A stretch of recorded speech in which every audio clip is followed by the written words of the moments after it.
Welcome to 2026's stack of self-destructing books, also known as 10 books that are going to be leaving my library if I don't read them in the next 12-month period. This is essentially a way to freshen up my library in a way that prioritizes books that I consistently overlook. So these 10 books are ones that I never think about reading, and at this point, for these books especially, at this point, if I have not read these, they kind of need to go. So I give myself a 12-month period to attempt to read them.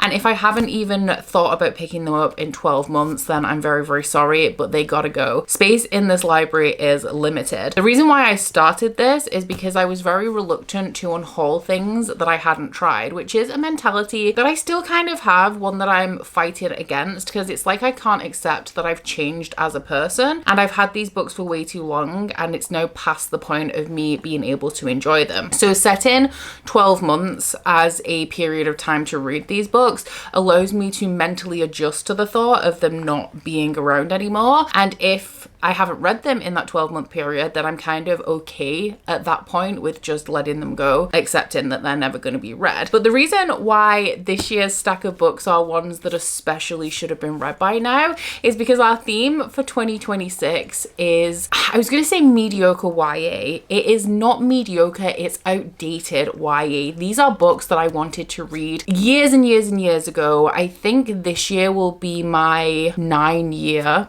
booktube birthday, and some of these I've owned since before I started my channel, and some of these were very, very popular series, books or authors back in the day, things that literally everybody had read and I also wanted to read. But at this point, am I going to be picking up a young adult dystopian series? Am I going to be picking up a random young adult contemporary? Honestly, highly unlikely. So I did want to do this as first books in series, like classic young adult series that I own that I still haven't tried, but I actually ran out of those really quickly. I do have 3 that fall into that category though, so we're going to go through those first, because my buying habits back in the day were very, very different to how they are now. If there was a series that I was interested in, I would either hunt it down secondhand, and if I saw any books within that series, I'd pick it up, or I would add the books to my wish list, like all of them, and then I would receive them for like birthdays and Christmas. And the reason I did that is because if I started the series, I couldn't afford in a lot of cases to go out and buy a brand new book to continue, so I wanted all of the books there if I was getting into it. And because of that, we have 3 series on my shelves, 4 actually, but I've chosen not to include one because if I had to unhaul that, I might cry, because I think I'm actually really gonna love it. These ones are ones that I'm a little bit more unsure about. The first one is Dorothy Must Die by Danielle Page. Honestly, I've never heard a single good thing about this series. I've only heard horrible reviews since it was released, which has put me off starting this series like from the get-go. And because I was adding the sequels to my wish list, I actually have, I think, the first 2 or 3 books in this series plus 2 bind-ups of short stories.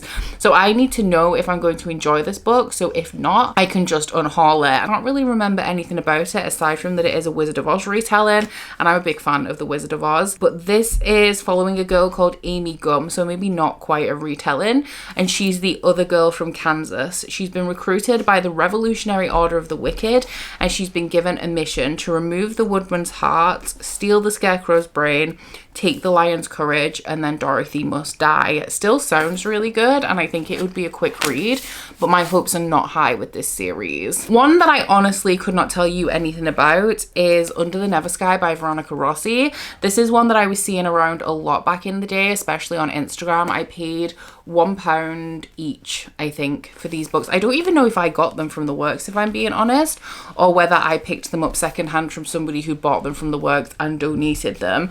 I know that this is a sci-fi series. I think that my interest in this kind of young adult sci-fi, I don't want to say any young adult sci-fi, but I definitely think I like the nitty-gritty of the sci-fi genre that I find much better explored in the adult demographic than the young adult. I remember this one. This is about a girl who lives under a dome and her mother goes missing, so she has to venture outside of the dome, which I'm pretty sure is forbidden, to find out what happens. Once again, does sound interesting, just my interest in young adult sci sci-fi pretty much non-existent at this point. One that I actually really don't think I'm going to enjoy, and I cannot tell you why, is Miss Peregrine's Home for Peculiar Children by Ransom Riggs. I own the entire trilogy of this. I got it at a similar time as I got this series, and I do also own all 3 books in this series as well, but I think I did hunt these down secondhand. So this one is about a boy who goes to this mysterious island that houses an abandoned orphanage, and I think, well, it's abandoned, right? So I don't think there's anyone there now, but I know that he finds a bunch of photographs that hint to what may have happened there. Now, this is really creepy when you look at the images that have been included in the book, and I think the reason why I haven't picked this up is because I did go and watch the movie, and the movie made this a more wholesome, fantastical story than I was expecting. I thought that this was going to have horror elements, and I think there was just a really big misconception between what I thought that this series was and what it potentially actually is. I don't know how accurate the portrayal of the book is in the movies, but the tones vastly different. So I think that kind of story is not one that I really want to read, but I don't know how much the tone of the book differs. I am intrigued about this as well because it is mixed media, and I do really enjoy that about it. It provides a more interesting reading experience, so I would definitely like to at least give this one a go, but I'm not super hopeful. I do have 2 contemporary romance authors that I've really enjoyed in the past. The first one is Gail Forman. I have read both If I Stay and Where She Went, and I loved those, but I read them at this point, we're probably going on about 10 years ago. And so when Gail Forman released I Have Lost My Way, I'm pretty sure my friend gifted it to me for my birthday. I don't really read young adult contemporary anymore, and the ones that I read when I was a lot younger, I still love and think about a lot, like the John Green books, but it's not the kind of story that I would pick up at this point in my life. So I'm kind of just holding on to these because I have enjoyed the author in the past, but honestly, I just think I'm past the point of enjoying these now. This one is about 3 strangers who have lost their way but find each other, and a fateful accident draws all 3 of them into the forefront. So yeah, maybe I'll try it. Honestly though, I really don't think I'm going to. I think that one will be one that when we revisit this in 12 months time, I haven't even thought about. One that I was really debating putting on this list is any of the books that I haven't read by Sarah Dessen. This Lullaby, one of my favorite books of all time. Obsessed.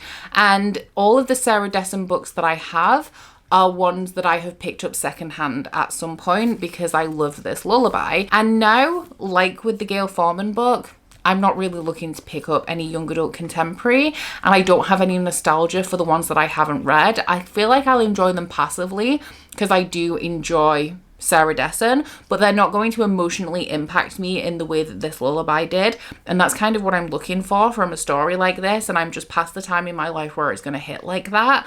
I've put Lock and Key on here just as a Sarah Dessen book, but if we come back round in 12 months and I haven't picked up, shall we say if I haven't picked up a Sarah Dessen book in the next 12 months, then they're all gonna go. One that I've actually heard really good things about, this one is not super old. I think that this one was popular when I was just starting BookTube, so yes, a long time ago, but at least it doesn't predate my time on BookTube. I just don't know how interested I am in this. It's The Novice by Taran Matharu. This one was comped to like a Pokemon story. It was Pokemon mixed with something else, and it's following a guy who's an orphan training as a blacksmith's apprentice who discovers that he has the rare ability to summon demons from another world. I do have another book by Taran Matharu, which I think is an adult fantasy. That one's Dragon Rider, and I don't know about either of them if I'm being honest, but this one being a young adult fantasy that I have not picked up in all of the years that I've owned it, I don't know if I want to. Let me know down in the comments as well whether any of these like actually hold up and whether I should definitely be reading them,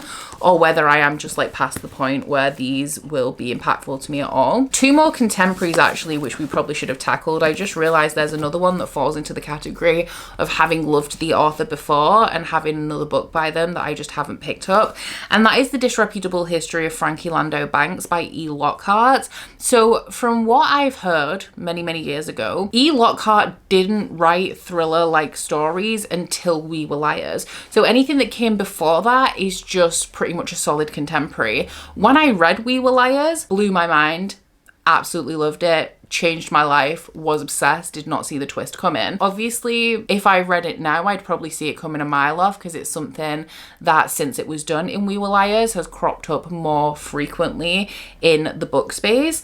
But back in the day, blew my mind. This, however, I think is just a contemporary romance. It is following a girl who is popular, cute, and funny, and who is preoccupied with the gorgeous Matthew Livingston. However, she discovers that he's been keeping secrets from her. I don't know how serious those secrets are. Are they We Were Liars level of serious?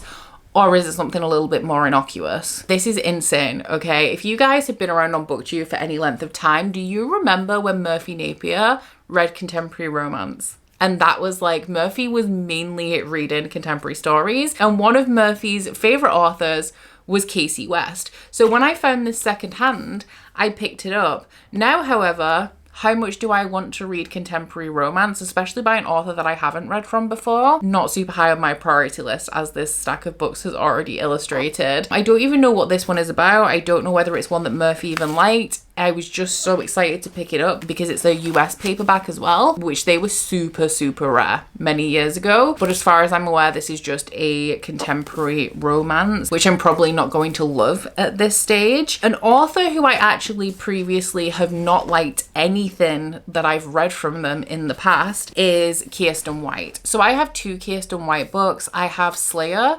which is her story set in the Buffy world, and I have And I Darken.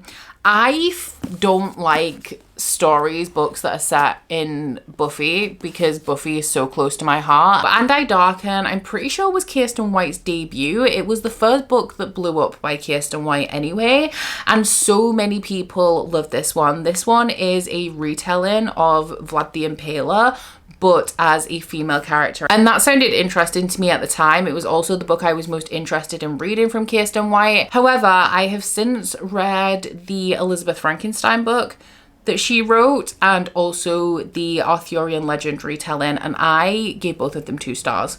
Was not a really big fan, and so I don't think I enjoy Kiersten White as an author, even though the concept of this one sounds really interesting. Don't think I'm going to like it. And in terms of the Buffy one, I was thinking about doing a video reviewing like the modern, more recent books that have been published that are tied to Buffy, but I just don't know if it's going to upset me too much. So I don't think that that's high on my priority list of videos to make. I actually just really don't think that I want to read any Buffy books. So we'll see what I do with that one as well. And then the final book that I have to add to this list is by an author that I have enjoyed in the past. I've read one book by them and I really liked it, but I've also recently unhauled a series that I own by them, or the books that I own in a series, because I don't think I'm going to enjoy that one. This book has a synopsis from them that I am more interested in, but I don't know if at this point in my life, once again, I would actually enjoy it. And that is The Rest of Us Just Live Here by Patrick Ness. So this one is a young adult standalone story. It's also a superhero story, but I believe it focuses on the regular people who have to deal with the aftermath of living in a world of superheroes. Yeah, this says sometimes you just have to discover how even an ordinary life can be extraordinary. I do feel like Patrick Ness writes a lot of stories that have a lot to say outside of being just for entertainment value, like are a little bit more poignant and contain more critiques on society. Like, I'm saying I'm not super drawn to young adult fantasy or dystopian anymore, but one of my favorite books and favorite series of all time is the Ark of a Scythe series by Neil Shusterman. So I feel like this is one that I could enjoy if I did pick it up. I just feel like I need a little bit more enthusiasm to actually do so. And I do also currently own More Than This by Patrick Ness as well, which I'd also like to get to at some point. He's an author where I've been collecting his books secondhand, and I just really need to actually prioritize getting around to reading them. So these are my 10 books that are going to self-destruct in 12 months if I have not read them. Honestly, I do foresee this being a good year in terms of clearing out a lot of stuff that's just outdated and doesn't need to be on my TBR anymore. But I am making space in a place where space doesn't need to be made. Like, my paperback shelves are fine. It's my hardback shelves where I need the room, but at least it will serve as refreshing my TBR a little bit, essentially dusting the cobwebs off it and clearing out some stuff that is just honestly so old and so outside of my current taste. But down in my comments, do let me know if any of these have stood the test of time, if you think any of these hold particular value to being read like 10 years past the point where they're popular, if they have anything extra to say, or if they're kind of like outstanding within their genre, do let me know, because I don't want to be missing out on any hidden gems just because I think at this time in my life I won't enjoy them doesn't mean that I actually won't. And also, if you'd like to see what progress I made on my 2025 stack of self-destruction books,